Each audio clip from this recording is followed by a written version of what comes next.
Дина Мусаева, ГТРК «Войнах», Чеченская Республика. Здравствуйте, Владимир Владимирович. Первым делом хочу передать слова приветствия, благодарности и глубокого уважения от жителей Чеченской Республики, которые любят вас и ждут в Грозном. Ну и, собственно, вопрос.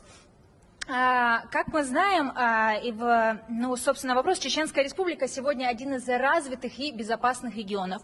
И в этом существенную роль сыграла команда, сформированная при вашей поддержке первым президентом Чеченской Республики, героем России Ахмадом Хаджи Кадыровым. После гибели национального лидера вы в ручном управлении руководили регионом, помогали налаживать жизнь. Однако практически ежегодно мы сталкиваемся с абсурдными выпадами со стороны Соединенных Штатов Америки в адрес Рамзана Кадырова и его окружения.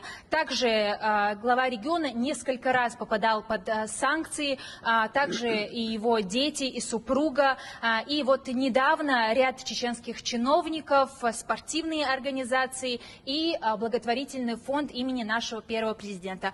Владимир Владимирович, как вы считаете, какую цель преследует Запад и для чего они придумывают эти санкции в адрес команды Рамзана Кадырова? Мадина, разве только в адрес Кадырова придумывают всякие санкции и всякие истории? По-моему, в отношении России в целом придумывают. А Рамзан Ахматович, он защищает интересы не только Чечни и чеченского народа, но и всей страны. И поэтому он это одна из целей для наших так называемых оппонентов из-за рубежа.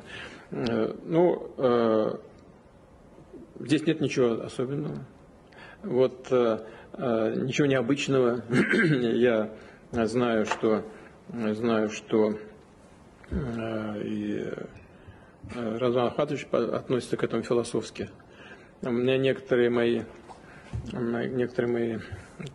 близкие связи, друзья, или, можно сказать, соратники, сотрудники, даже обижаются на наших партнеров, если против них нет никаких санкций. Говорят, как же так, это как-то даже унизительно, заставляет задуматься, что же мы такое сделали, что против нас специально не вводят санкции, чтобы показать, что мы как-то имеем какие-то особые отношения с нашими какими-то там партнерами, как я говорю. Ничего здесь страшного нет. Россия самодостаточная страна, чеченский народ тоже.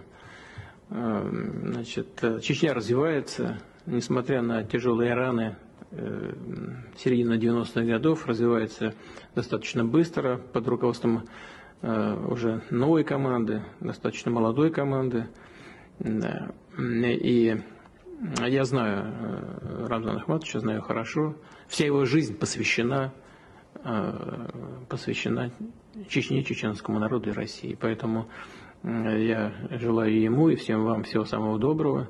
Уверен, что вся Чечня будет выглядеть так, как сегодня выглядит Грозный.